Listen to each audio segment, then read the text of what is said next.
This guy is like, listen, he levitated on camera. I don't know how else to say it except the man is just built different. He eats crazy bread regularly. Yeah, exactly. He eats regular bread from Little Caesars.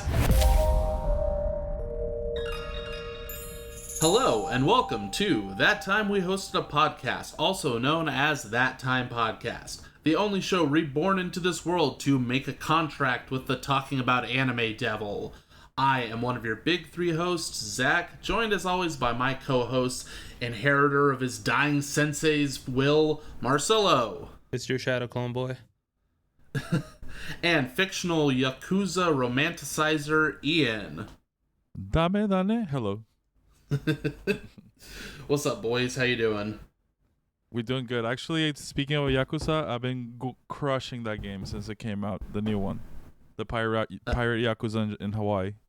That's awesome. How was that game? How many what's the main guy? How many Kiryus out of 10?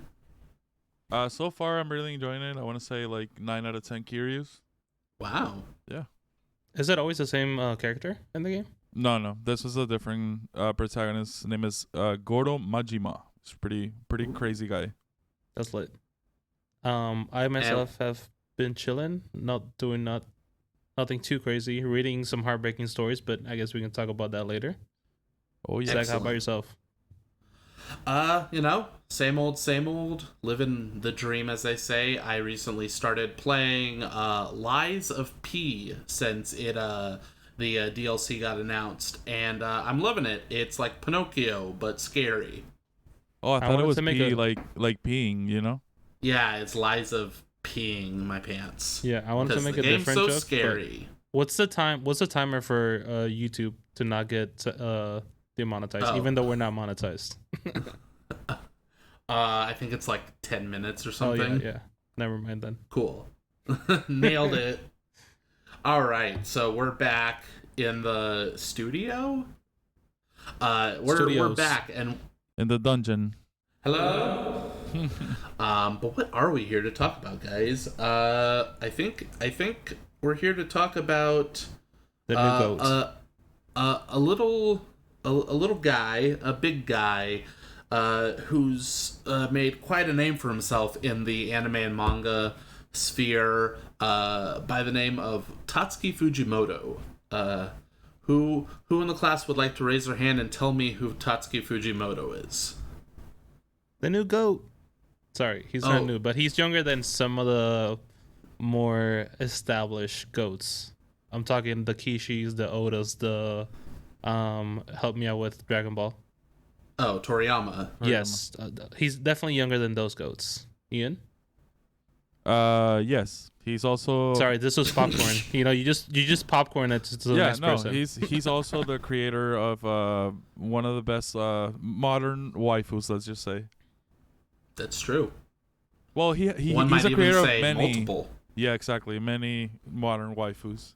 Yes. I mean, and honestly, if someone was to go through life and have like one accomplishment sum up their existence, being known for creating some absolutely like god tier women, like that's a pretty good mark to leave on the world.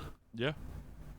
For sure. And if at the same time you also just are really good at writing like human emotion, I guess that's a nice, consolation prize. Yeah, I like how Zach said, tell us about Fujimoto, and we proceeded to say absolutely nothing about the person and his works. Well, that's because that's what we're gathered here today to discuss. Before we really dive in, is there any big anime, manga news that just off the dome that we feel like we should mention?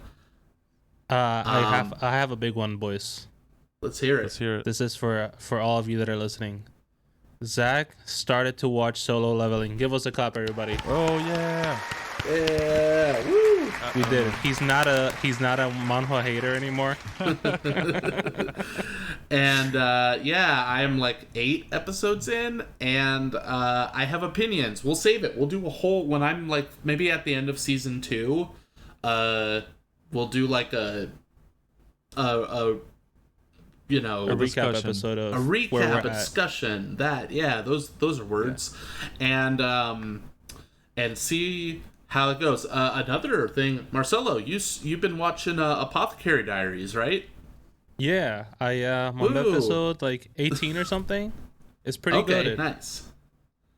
Mao Mao is a very fun character. Absolutely. Here was a cool thing.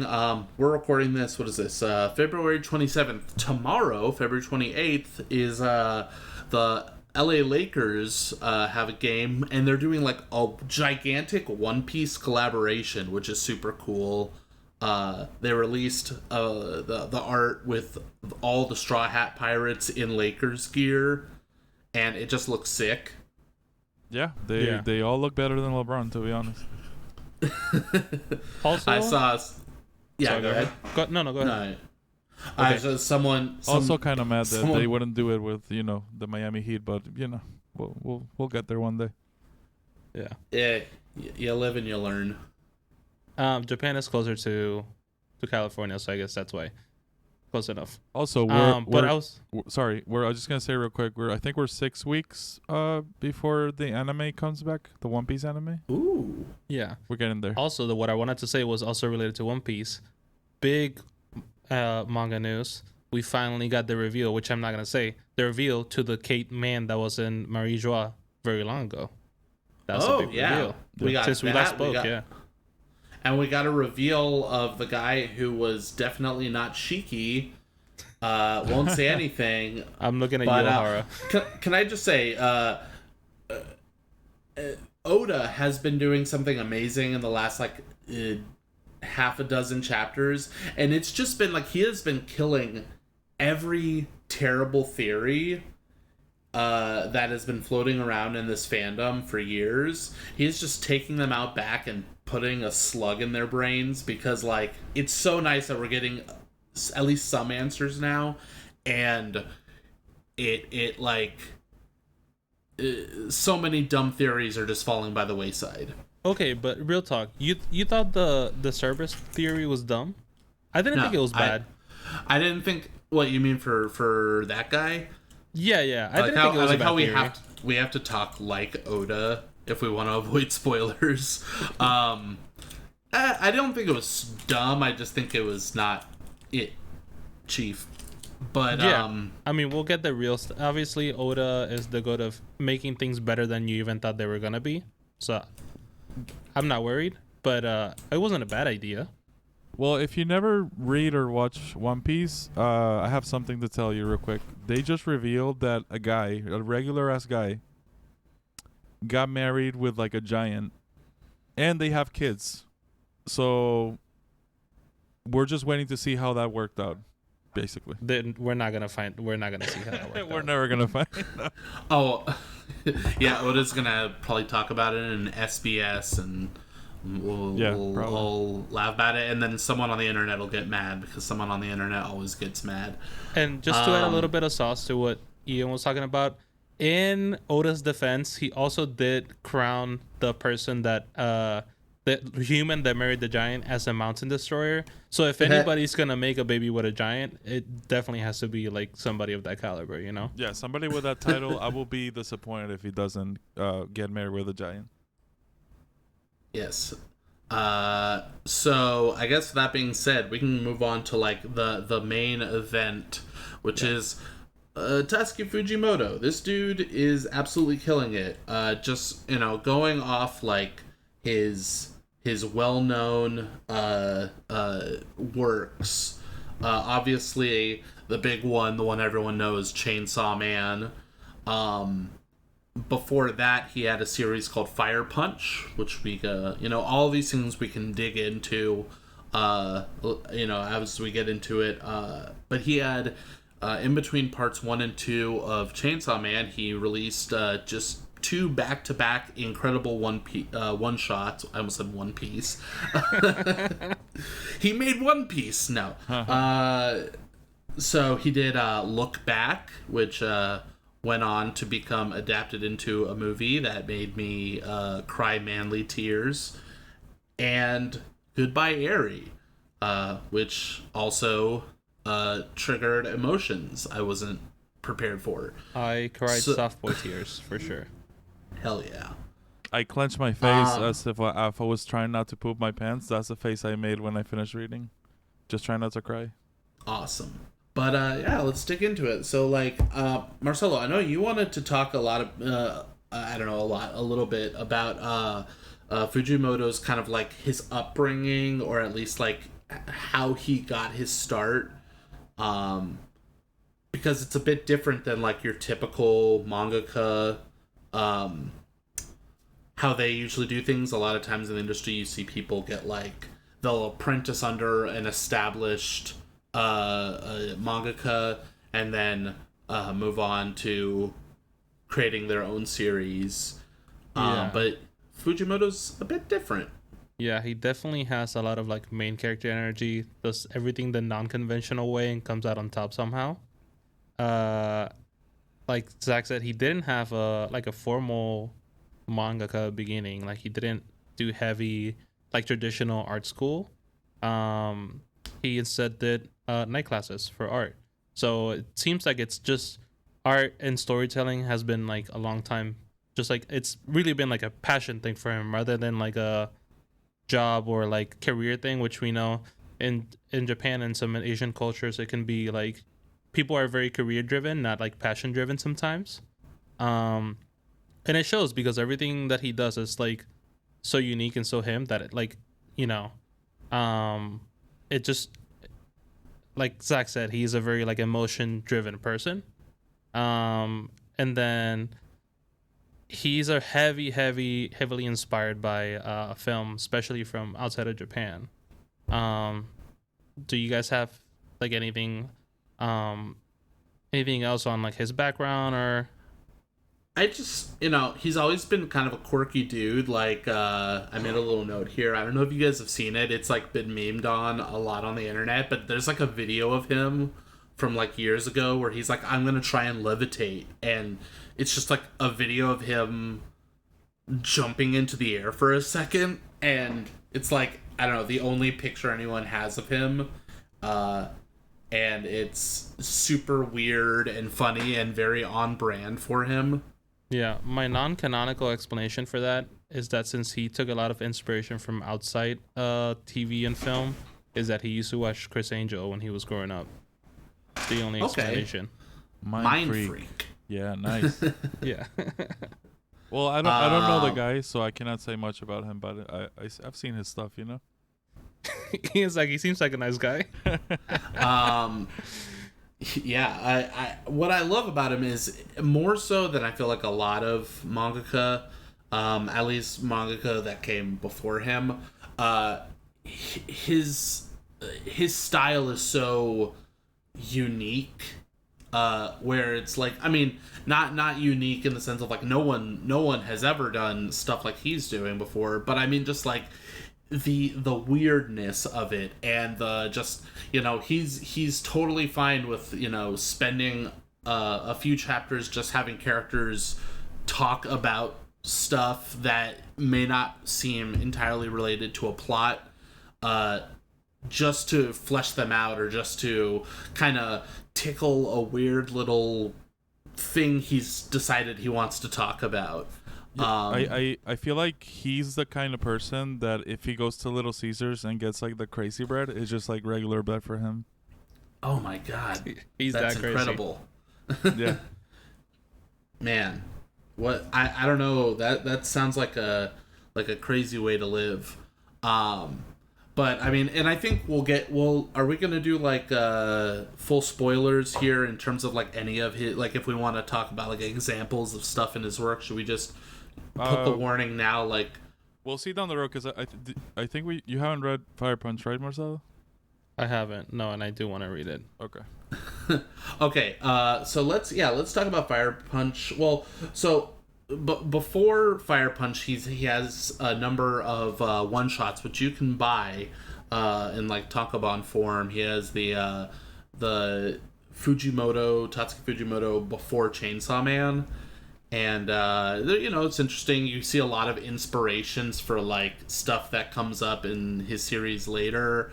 Like there's the character in Chainsaw Man, Nayuta, and she's a character in one of his one shots, which is fun. But Fire Punch is where he's like, his first serialized manga. And for Marcelo here, Ian, can you explain just not the full plot, but just the basic premise of Fire Punch? Let's see. It's, to me, Fire Punch is what My Hero Academia should have been. Okay. Because it's this world where everybody has powers, but depending on what power you have, you could be like this badass dude, or people can take advantage of you. So the main character is like a Wolverine. He doesn't die. He can, if you chop a limb off, it just grows back up. So yeah, I was gonna say, I know like chapter 1 about, because I remember Zach telling me about it, so I know as far as like chapter 1 type vibes for Fire Punch and what he was doing with that power.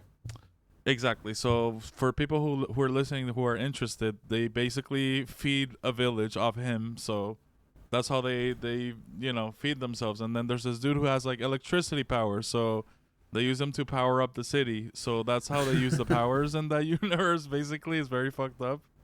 I think it's important to say, so people who, if they're on the fence about whether or not they're going to read this, it's like a post-apocalyptic story. Yeah. So it's not like they're just like cannibalizing in like regular society. It's not for fun, is what you're saying. Yeah, it's not for funsies. Yeah.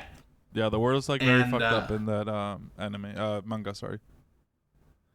But no, I mean, when I was first reading Fire Punch, it really felt like as crazy as Chainsaw Man can get, it feels like Fujimoto unrestrained. Yeah, unhinged. And just no one in the editorial office was at any point being like, hey, don't do that. Because that's really what it feels like. As he should be. Because because like the first part is like, let's say half of the manga is like a super solid like story, and then it's still solid, but it starts getting weird and weird and weird and weird. and then you finish reading it and you're like, okay. it definitely has moments where you're like, oh, I know where this is going. Oh, no, it's gone. And I don't know, times where you're like, oh, we're doing this.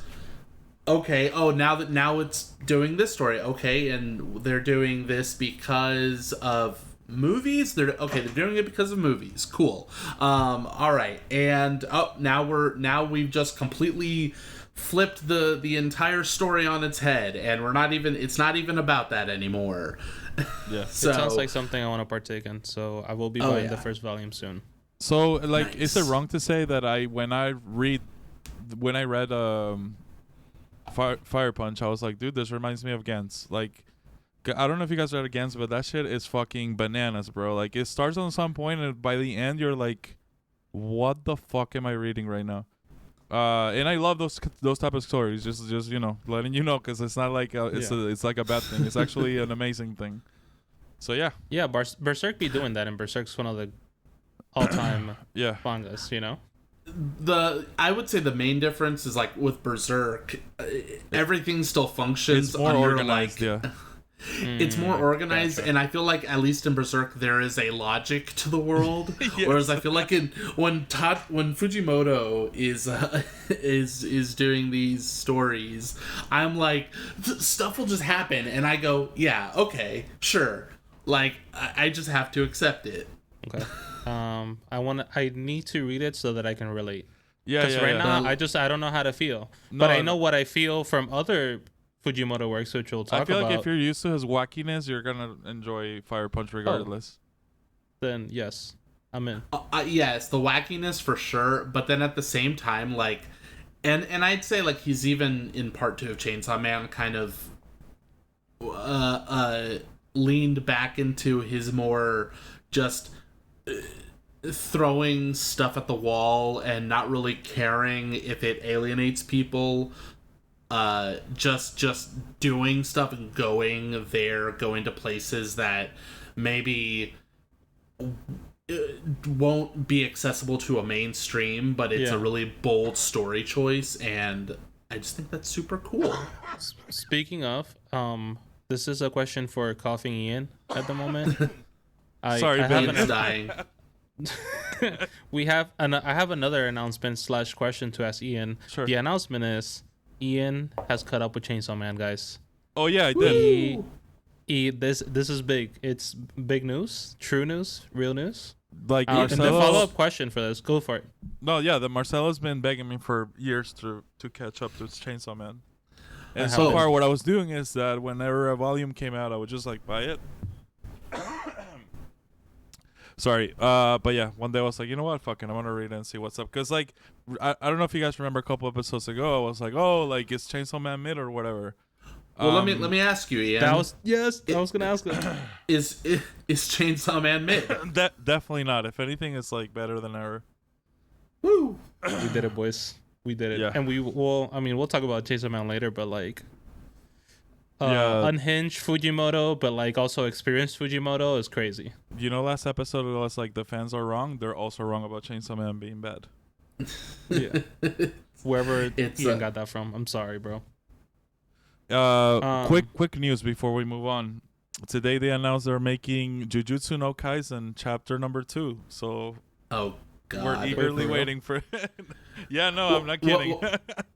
What I love about this announcement is like they're like, we're doing a bold thing, and I saw, because I saw a thing you shared where it was like they announced, you know, chapter 2, and they said, you know, they made sure to say, with all respect to Gege Akutami, but you know, we still want to do ours. And I'm like, they are bending over backwards to not call this what it is, fan fiction.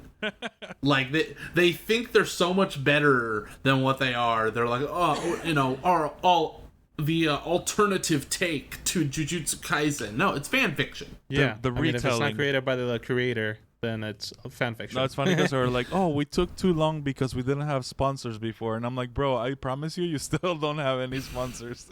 Okay, but this is what I was going to say, tapping a little bit into that. I wonder if at this point, wherever they were hosting it, made them enough money where they're like, even if it's hated by quite literally everybody that read it, like, I don't think there was a single positive comment in X, and I'm not even exaggerating. No, I don't think so. And the other thing is that like a lot of it was already screenshotted and shared on Twitter, so I don't think a lot of people went into that website anyway. Yeah, but I'm saying like maybe it was enough money that they're like, we should make chapter 2 because even if it's being hate read, then I'm still making the $300, you know, or whatever. That's called the sunk cost. What is it? The sunk cost fallacy. Thank you. Yeah. Well, good luck to Jujutsu no Kaisen and their amazing art. Don't wish them luck. They don't deserve that much. Oh, I'm more like amazing fart. But yeah, going back to relevant people that actually make great art and have things to say, other than he won because he was strong. After Fire Punch, he did Look Back and Goodbye, right? And then Chainsaw Man? No, or was it Chainsaw Man Part 1 and then those two?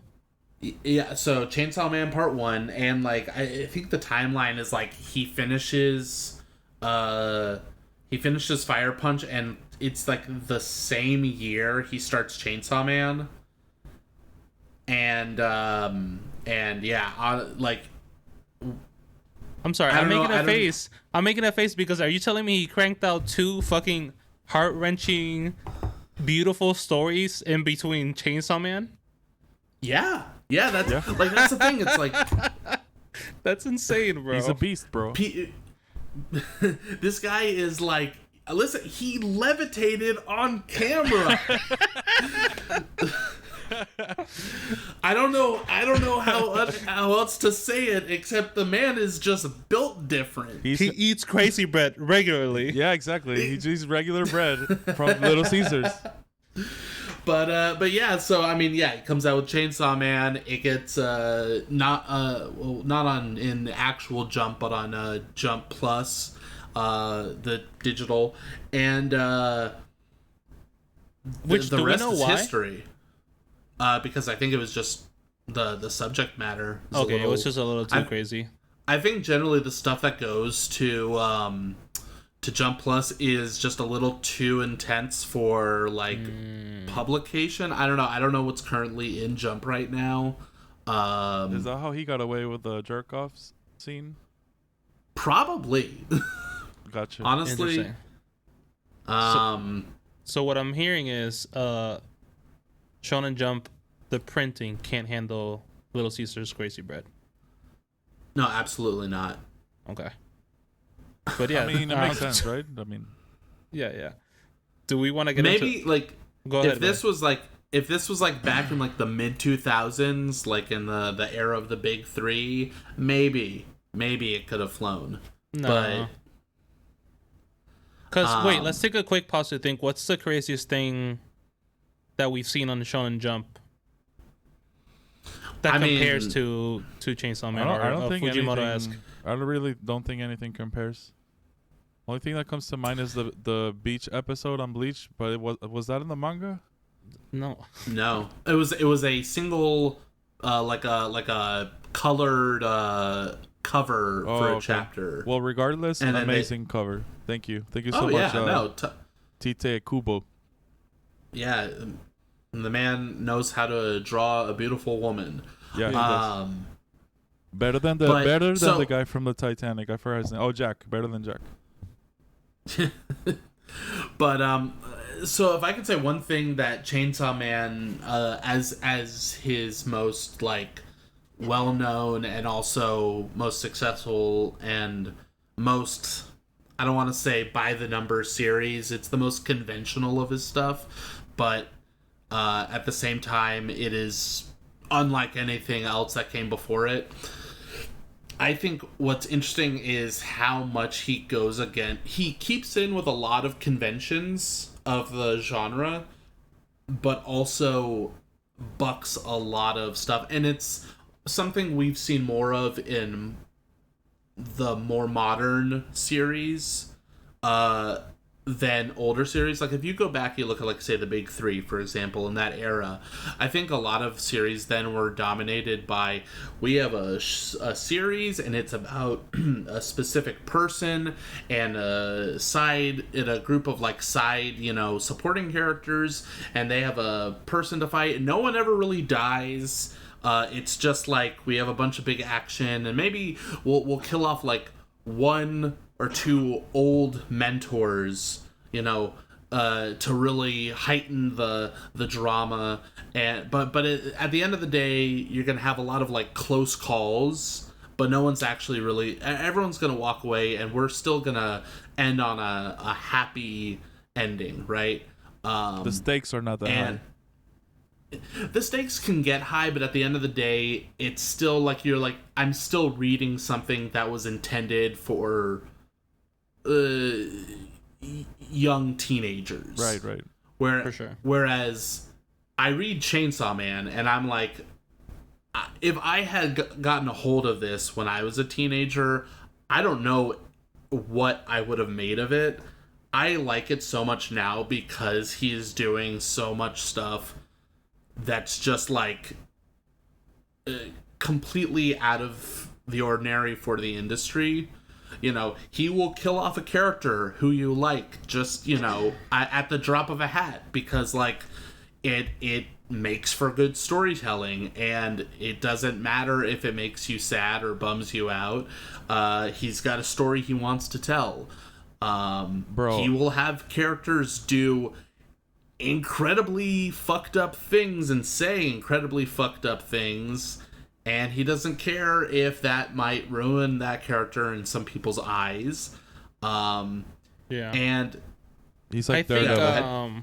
I think the biggest difference, other than, we can get into storytelling and like what Chainsaw Man is about later, but I think the biggest difference between like Chainsaw Man and other traditional shonen I guess, is that there is a cost to everything in Chainsaw Man, and it's not a literal transactional cost, but like every action and every decision that that is made by the characters comes with a cost, and like that's kind of, it's realistic as far as like life goes, right? Like everything that you do, there is not only the outcome that comes out of it, but like everything around it and everything surrounding that situation, like it affects everything. And so I think Chainsaw Man does a really amazing job at like letting you know that there is a cost associated with good decisions and bad decisions. Bad decisions are, tend to be a little bit more expensive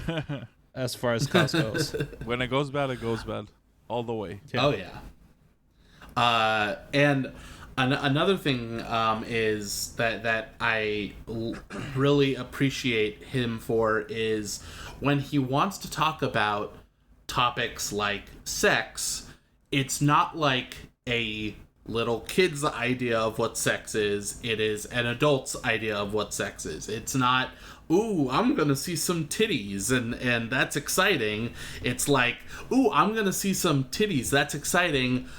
But at the end of the day, is that really fulfilling, like on a human level? And listen, I'm not saying titties aren't fulfilling. Like that's no one's they saying really are. On a human level, they are. No, absolutely. No one's saying they're not. But, Fujimoto's out here being like, but wouldn't it also be great if you, like bonded with someone on a human level, like you actually cared about somebody? Well, and I agree with you. Ahead. And I think it's awesome that you could just, go home and bond with this person and, also have her show her titties, Yeah. Oh no, I mean, and I think that's the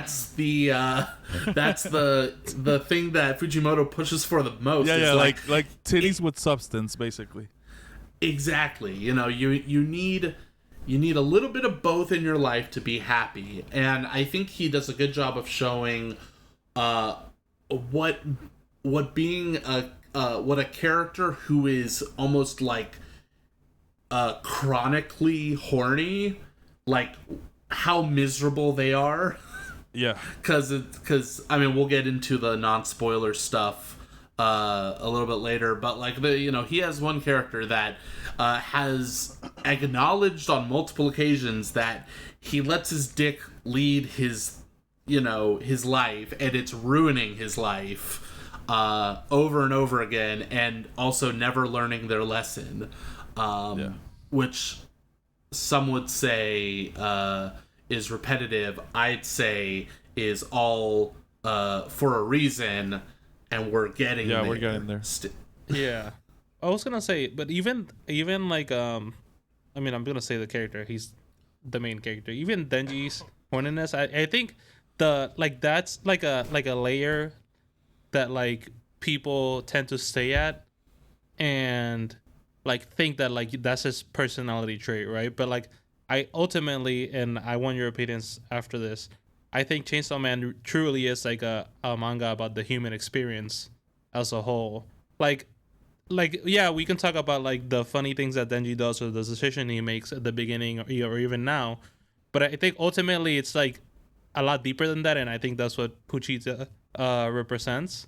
It's like everything that he does is based out of either loneliness or his lack of experience, and a lot of the decisions that he makes that we can't get into because then we're getting into spoilers are in his search for like feeling like a whole person. Yeah. And yeah, because he wants to keep the story from maybe being too dark all the time, horniness is involved. But like even in the latest chapter where he like says like, I know this is gonna go this way, but he's just like literally everything that happens around him, he can never get fulfillment out of like any interaction because something always happens or it's the wrong person. Yeah, it comes to the toll. Yeah. But also, I like, think there's another aspect, which is, well, for people who are not caught up, like in part 2, there's a different protagonist, and we also get to see that side of her too, of how a woman experience those kind of things and not having friends and all that kind of shit. So I think it's very versatile when it comes to like showing the human experience, like Marcelo says.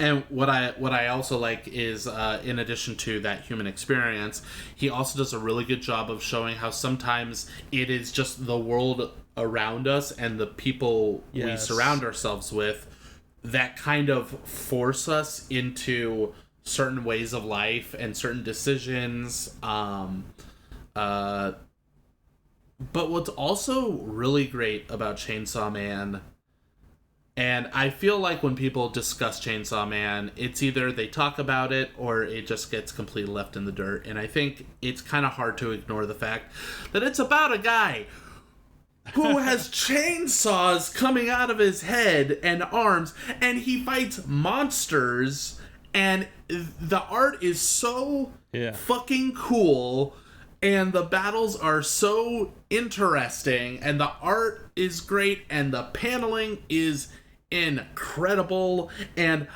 maybe better than any mangaka working right now. Fujimoto just understands how to set up a shot and how to draw action and just be a cool, like, just put stuff on the page that makes you go, fuck, that's awesome. The seasoning on top of the story is crazy. And by seasoning, I mean like the things that people pay attention to the most is like the action or whatever. Insanity. And I'll follow up on what Zach said. If you have seen the anime and you thought that was amazing, you're doing yourself a disservice not reading the manga. Yeah, at least checking out some of the battles, I think, is so worth it. Because the man knows how to make his stories, but his art, dude, is fucking insane, bro. Yeah. And the way he, even in the manga, like they did it a lot in the anime, but even in the manga, when he does reference like films in the various, like either in the fights or the compositions, it's really cool. Like there's a scene in the International Assassination arc, which is that'll be season 2 content, but there is a shot of two characters squaring up on each other, and it is like shot for shot right out of the Raid 2. And it is so, like, the first time I read it, I was like, he's referencing the Raid 2?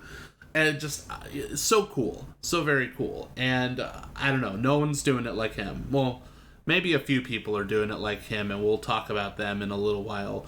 But yeah, Chainsaw Man Part 1 ends.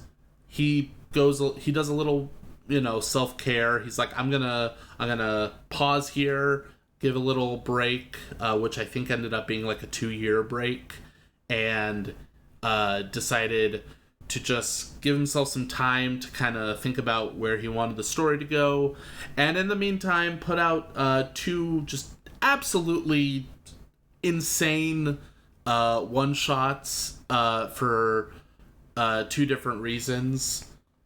So I guess the first one is Look Back, which is, so here we got Chainsaw Man, right? Action, horny, bloody, devils, pulpy devils, and then you have Look Back, which is like about 2 young schoolgirls who bond over their love of creating manga and their budding friendship and all the doki dokis that come with that, and the tragedies that ensue. And you're like, this is the same fucking guy?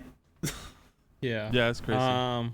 Wait, Ian, you watched the freshest on Look Back. What were your thoughts on Look Back? I liked it. I don't think, obviously, like, I don't like it more than Chainsaw Man, but like I what I loved about Look Back was the element of surprise, like that moment that what's it called, that everything goes wrong and it's just like, what the hell? Yeah. And then I love how we get this with this like moment of the what if of what if that didn't happen, what would have happened. I thought that was brilliant. I thought it was amazing. But yeah, it's so good, man. Like so well like prepared, and then so well like built up. I thought it was so good. Yeah, I guess, yeah, something that he does a lot, and specifically in part 2 for Chainsaw Man, to kind of relate it a little bit for the people that have seen Chainsaw Man but not Look Back. Something that he did in Look Back so amazingly, and Zach kind of touched on, was he spent so much time developing these characters, right? And really just like fleshing out like a story, only to like turn it in its head, rather than like, like rather than just like, the traditional rainbows and butterflies and like a happy story. Like, even pre what Ian is talking about, like when the moment happened, like with the two characters that led them to do other things. Well, here, do you wanna say just like, hey, we're gonna talk spoilers for like briefly about Look Back. So let's if say you don't want to hear spoilers, jump to like 2 minutes from now. Yes. So back to spoiler territory.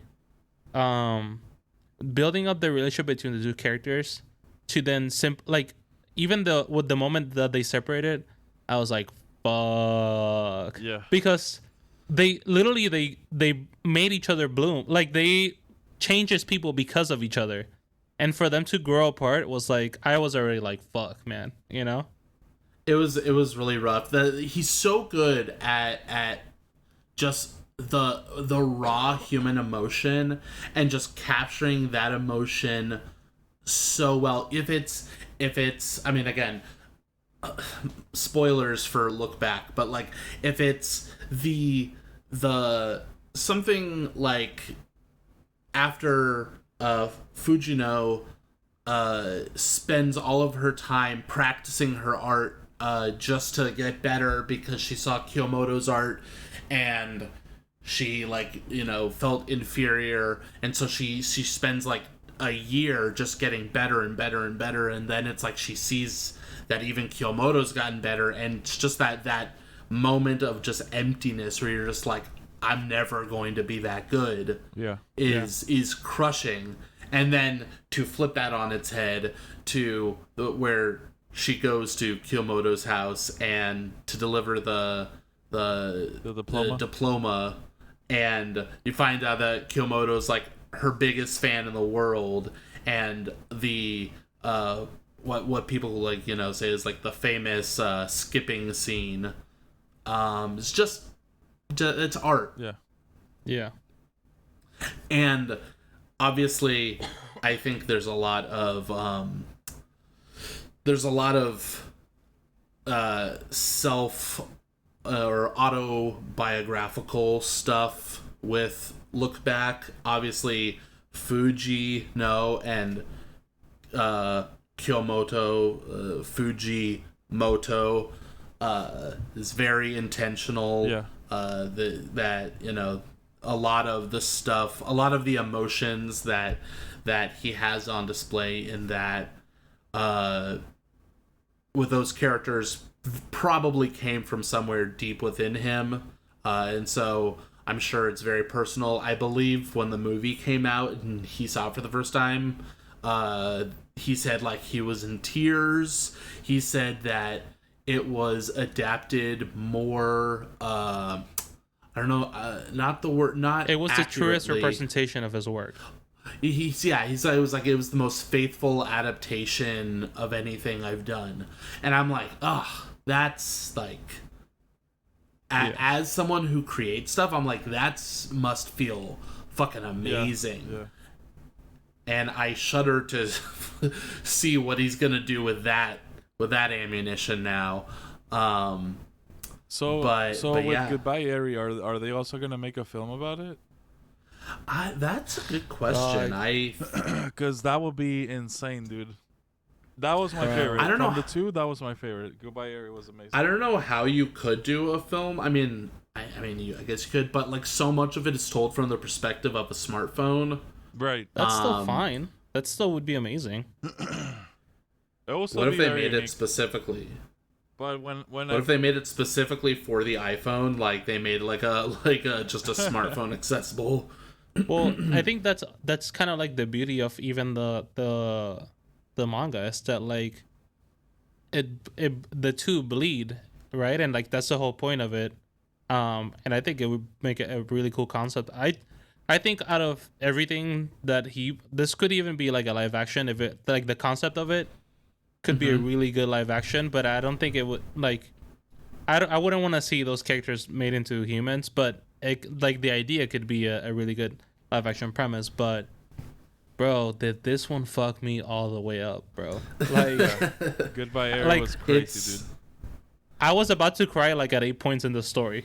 Like, yeah, it's rough, and I mean like just stuff with like the main character's mother and the whole way through, bro.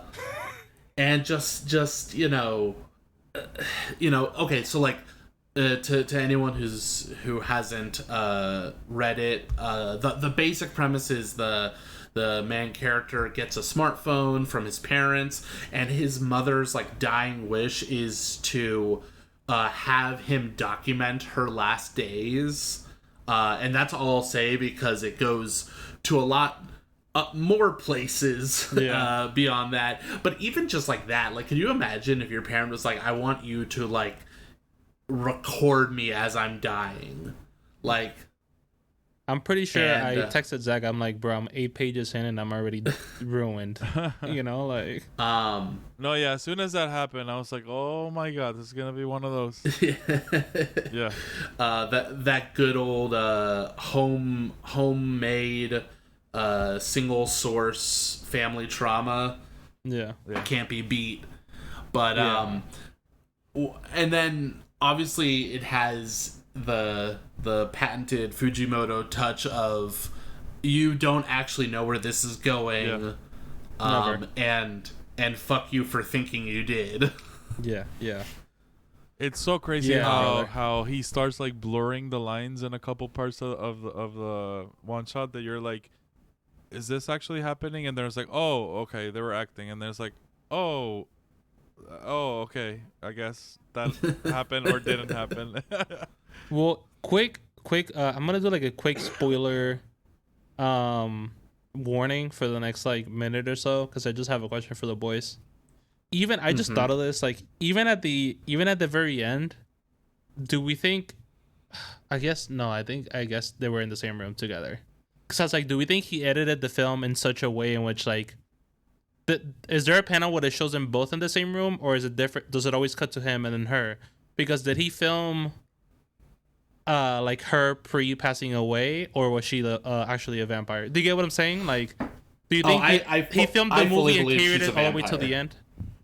I very much believe she was a vampire. Okay, cool. No, same, but I just had the idea of like, wait, maybe this is the twist, right? Like the final twist. I thought otherwise, though. I didn't think she was a vampire. I think it was just like what his dad said about like him, or they said about him adding that touch of fantasy into his story. That's what I was thinking, right? Yeah. Like, what if he like filmed that part, and then but like here's the thing, actual final film ended like at the very like when he was 40. I don't think he necessarily filmed it, but he pictured his death that way. I think that's what happened.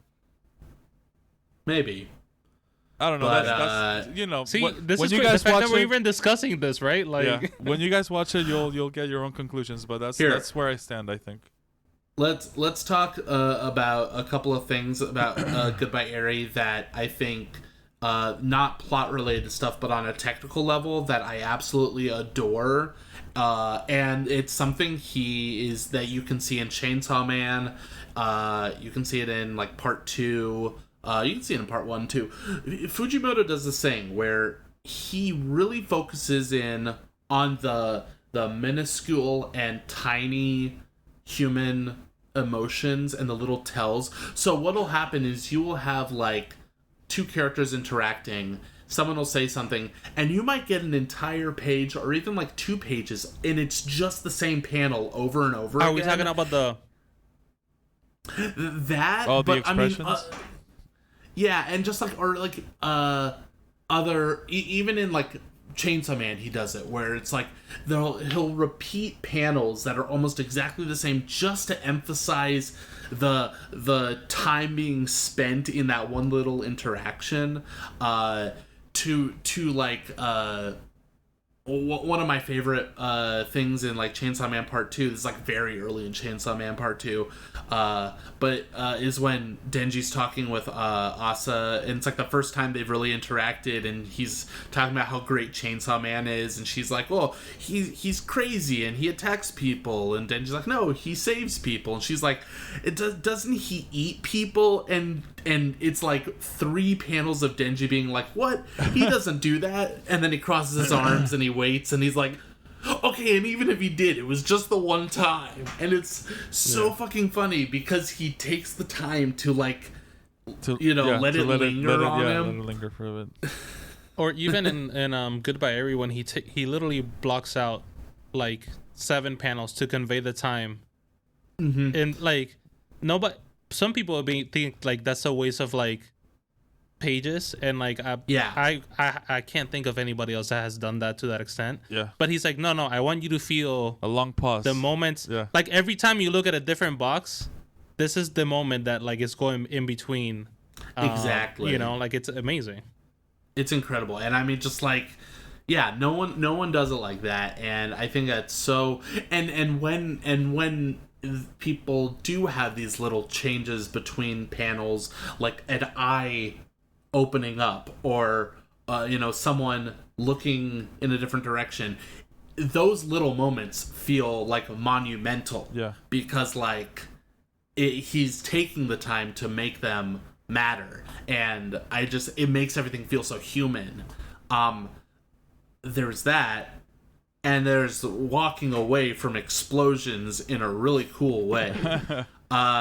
Everyone knows it's a rule that more like a law of the universe, of nature, that people just look super cool walking away from explosions. He rediscovered that, or he took that, he bottled it up, and he injected it into not just Goodbye Eri, but also Chainsaw Man.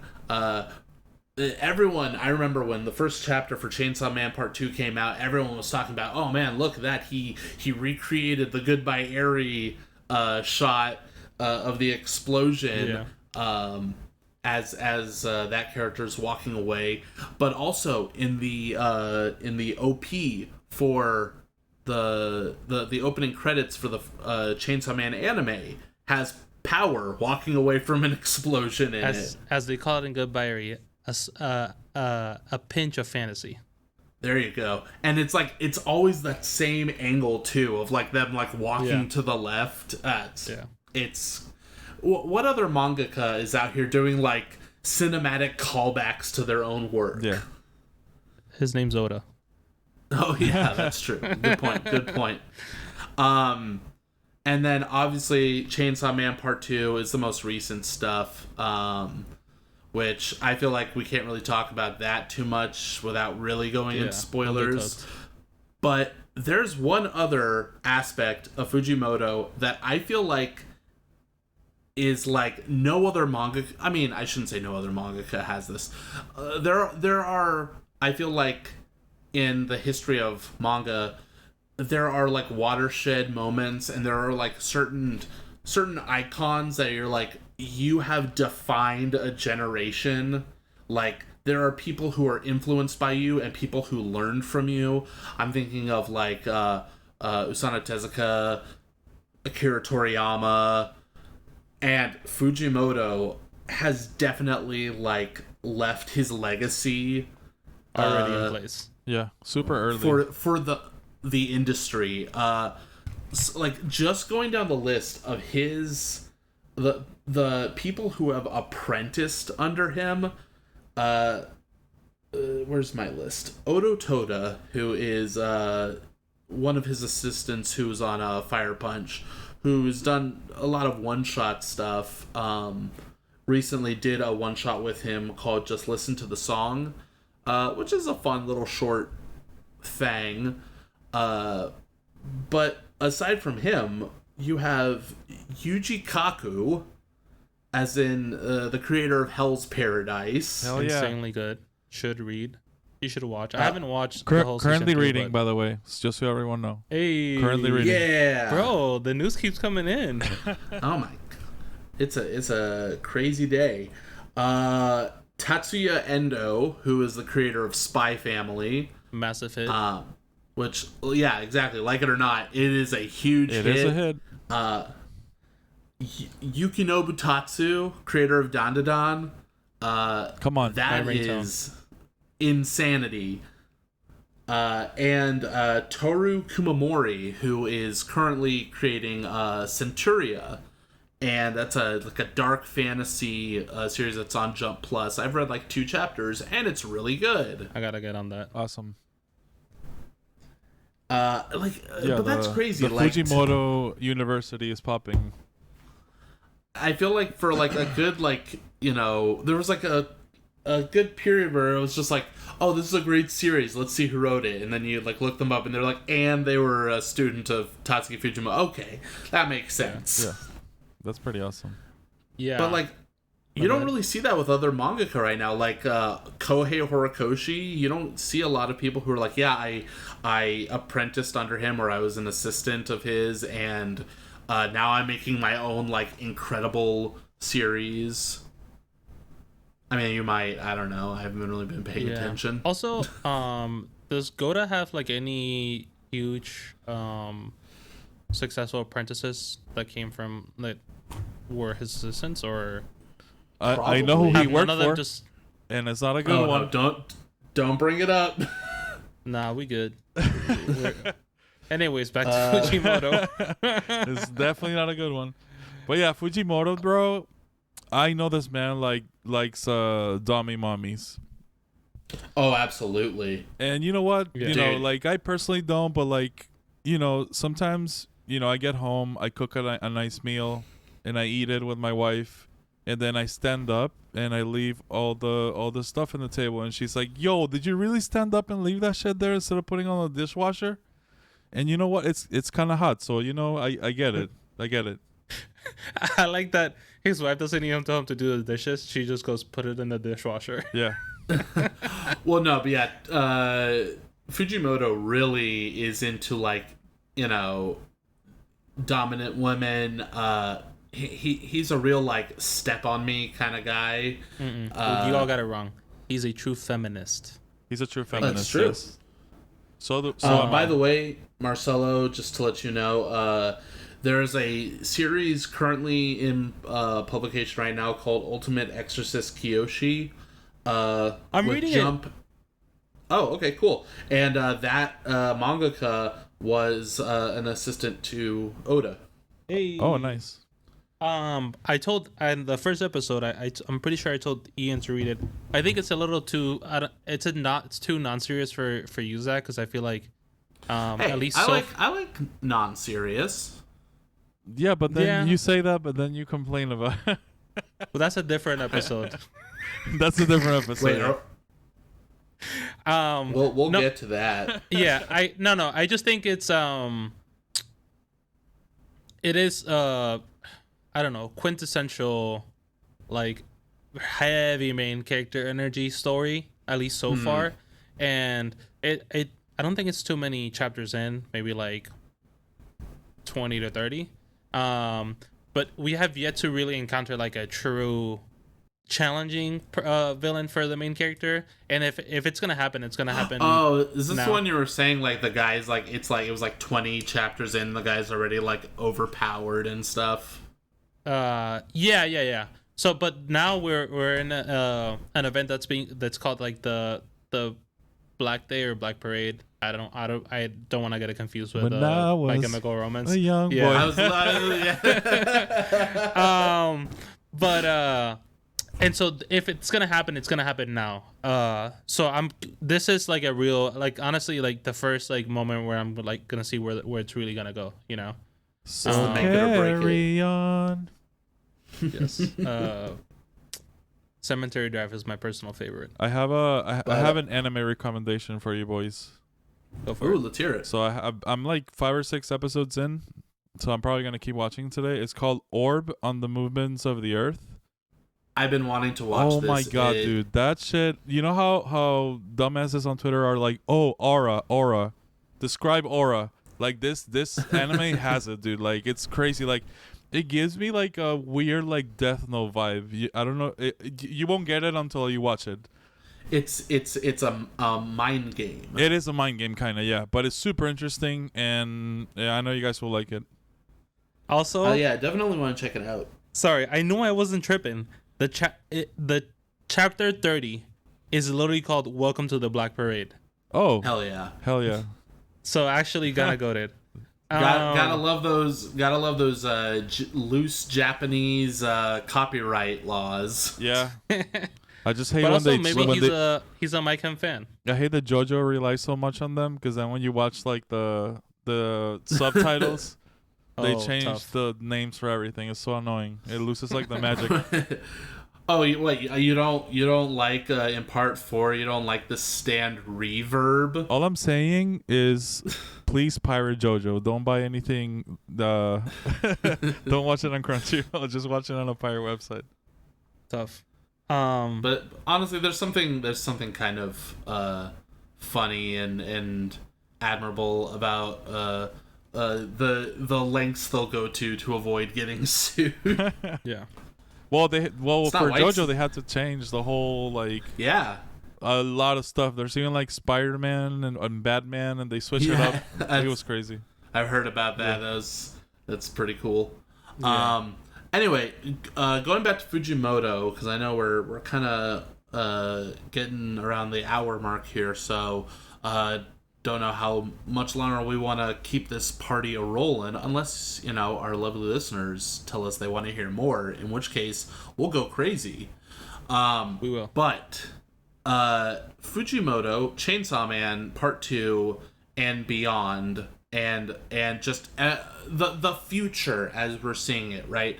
So I think at this point we're gonna loosen up the belt on the spoilers a bit. We're gonna let the spoilers kind of air out now, and we're gonna kind of talk a bit more free. So this is your warning. If you don't want to be spoiled on stuff, now is your chance to mute it and keep it playing, so that way we get the listens. And then when you have caught up, come back and listen again. But that's your warning. 3, 2, 1. It's spoiler time. You guys have been liking part 2 so far? Yeah, Absolutely. definitely. Okay, spoilers done. No, I love I love that Fujimoto has just like let shit hit the fan, and like at this point he's not even trying to like keep stuff normal. Like in the most recent chapter, like the whole city is like completely destroyed and in chaos. People are running around killing each other left and right. Yoru is just doing like fun target practice with skyscrapers And being horny as fuck. and being that is the craziest part of this whole thing is the devil who has just completely no control of her own like hormones, I guess Yeah. of the hormones of the teenage girl she's possessed. Yeah. I love how they develop her though, like the War Devil specifically, like all like her powers specifically, like the arms and things. Oh, that I thought that was I so remember badass, dude. the week that happened in the manga, like people had been talking so much shit about this series, and then like it was one of those moments where suddenly all the haters were like, wow, it's the greatest series ever. It's like, no, it's always been like one of the best series. You're a tourist. Yeah, and the part with the ear devil was brilliant, dude. Like where he like eats the ear so devils, funny. that was so good. When he the kept eating elephants different with- devils, Yeah, goated. yeah. But And, I can't wait to see where the story goes.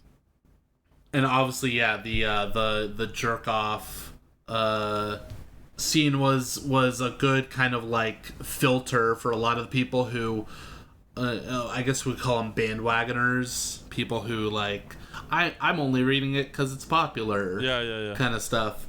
Yeah, like, oh, which, this is creepy. listen, I'm not gonna keep reading this. Yeah. Oh, I didn't expect there to be sexual stuff in my happy-go-lucky actiony manga. It's like they forgot what Denji's goal is. Yeah, and I love that. I love that Fujimoto every so often just kind of does a vibe check just to make sure everyone remembers what series they're reading. Yeah. I will say though, there is like a big difference between part 1 and part 2, and obviously part 2 couldn't exist without part 1.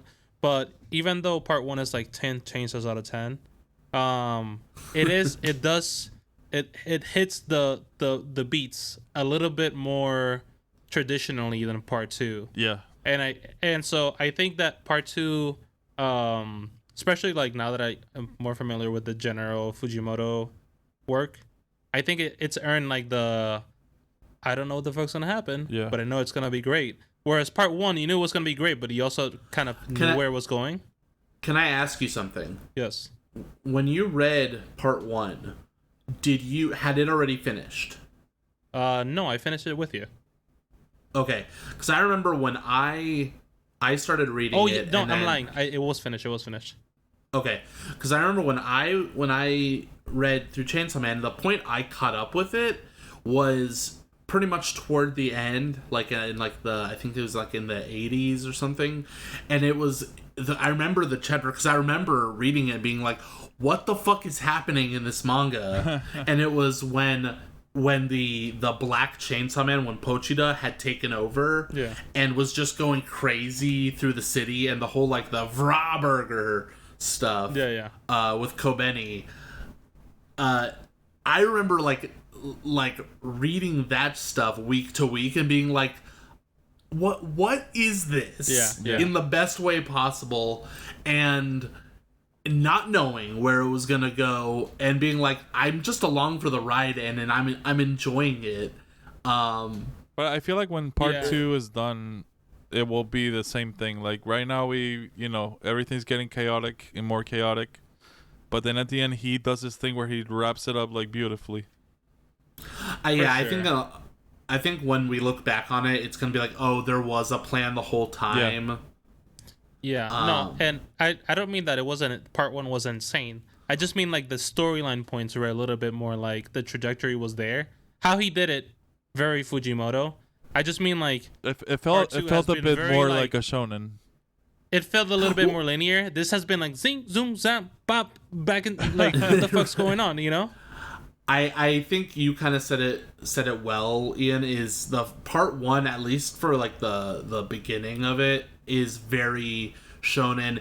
I mean, even if you just look at like the core 4 characters of part 1, like Denji, Aki, Power, and Makima, it is literally Itadori, Fushiguro, Nobara, and Gojo. It's every 3-man squad and their boss.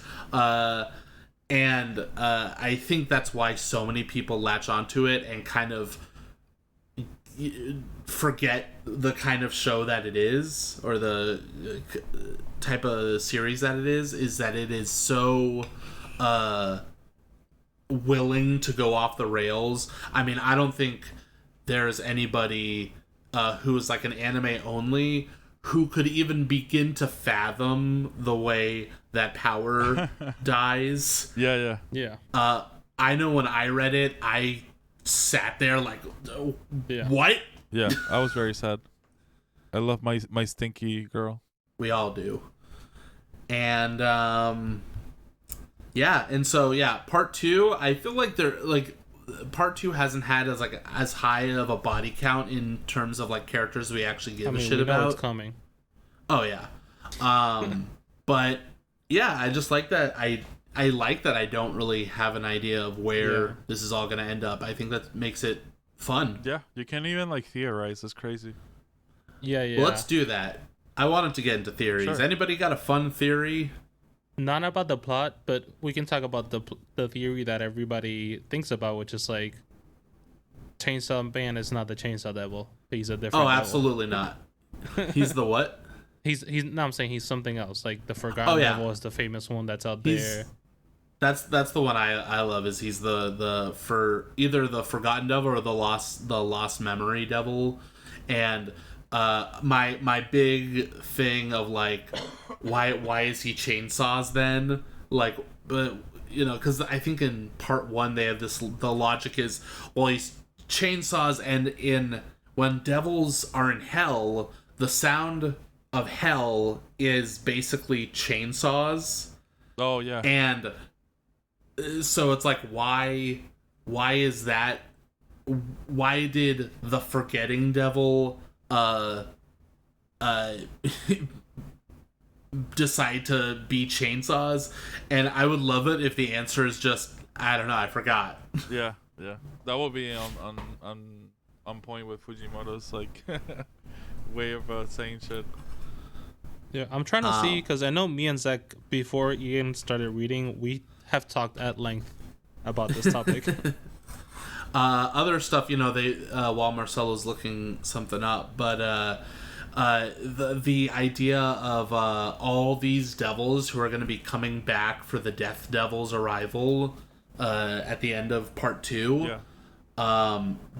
The big thing is, like, because Denji mentioned it, of the Blood Devil coming back, and is it I mean, I don't think it's going to be power. I don't think it's going to have any memory of Denji, and I think it's just going to be there to make us sad. Yeah, I think they're going to use it as Fujimoto's going to use it to make us more sad for sure. Which, I mean, he loves to do. He loves to do that. Oh my god, the moment in part 2 when Denji had the flashback and you just see Aki and Power on the boat. I guess. And I remember everyone was like, trauma, ouch. Yeah. Oh, pain. Also, I couldn't find anything. I tried to scroll fast, but I just kept seeing like us being disappointed with My Hero Academia, so I'm just gonna put it down. Be like, it's a chapter. It was just like he lost the plot. Yeah. Sorry, we love you, and honestly, I'm gonna read everything in one pass later to see if I still feel the same way about it. But like, yeah, definitely a lot of that in the chat. Any other plot stuff, spoiler stuff, or just like cool ideas for Chainsaw Man? I remember, I don't remember what devil I said it was, but I'm pretty sure I tried to come up with something that wasn't the Forgotten Devil. Watch next week, not next week, but watch the next episode for the update on that, boys and girls. But yeah, no, I love that. I know that you guys said it too, but I love that I have no clue where it's gonna go. And as I do with One Piece, I will try to not get ahead of myself and know that I am wrong, but I am also right to be wrong, because it's gonna be amazing. Hell yeah. And before we wrap it up, we got the Chainsaw Man movie coming out this year. Yes, Katie's sir. excited. All the people who bitched and moaned about Chainsaw Man season 1 being an actual adaptation and not a slave to its source material can rest easy, because it is very in line with the manga now. Yeah. Not complaining, it looks great. I'm excited, and oh gosh, I wonder what'll happen. I can't picture somebody that's anime only what they're about to experience, bro. So it's gonna be so wild. They're gonna get so horned up and then so sad. Yeah. They're gonna be blown away. That's like the real that's like the real introduction to Chainsaw Man. Yeah. Exactly. Yeah. God, I can't wait. But the last thing I wanted to say, and this is a good time to just make sure I remind everyone, because I told you guys about this a couple weeks ago, and I'm only telling you this now, because we talked about it last episode too, and it's not going to affect the podcast at all. But tomorrow, the day, so we're recording this and the day after we record this, which will probably be like weeks beyond when the episode actually gets published. But tomorrow we got a new Berserk. Oh, hell yeah. Which, by the way, boys, I think I'm in the money already, right? Yeah. There's no way we don't get a fourth chapter by the end of the year. What if I tell you there's one coming on February 31st? Oh, Pay me my money right now. Guys, I know it's a joke. There's no February 31st. Sorry. I feel like not somebody with is that attitude, there isn't. No. I like that you stick to it just for the funsies, you know, for the lulz. Yeah. No, I just feel like somebody out there for surely is gonna be like, oh "He's yes, stupid. There's no." no, or the other way, They're gonna be like, fuck yeah, 2 chapters in a month. That and the GTA 6 trailer. Yeah. That's crazy. That really is coming February 31st. But all right, I guess that does it for this episode of That Time Podcast. Thank you all for listening. If you made it this far, we appreciate your ears. Find us on all the social medias, on the Instagrams, the Twitters, the TikToks, the YouTubes. We're here. Please comment and tell us what you want to hear us talk about. Tell us that we're crazy. What was your favorite moment from Chainsaw Man? And did Goodbye Harry make you cry? Yes. I am Zach. I am Ian. And I'm your boy Marcelo. And this has Thanks been... for listening. Yes. We'll get better at it. We promise. I thought we were doing the until next time. It has been that time. Oh. Yes. Okay. All right. Goodbye. Billy, keep all this, please. Cool.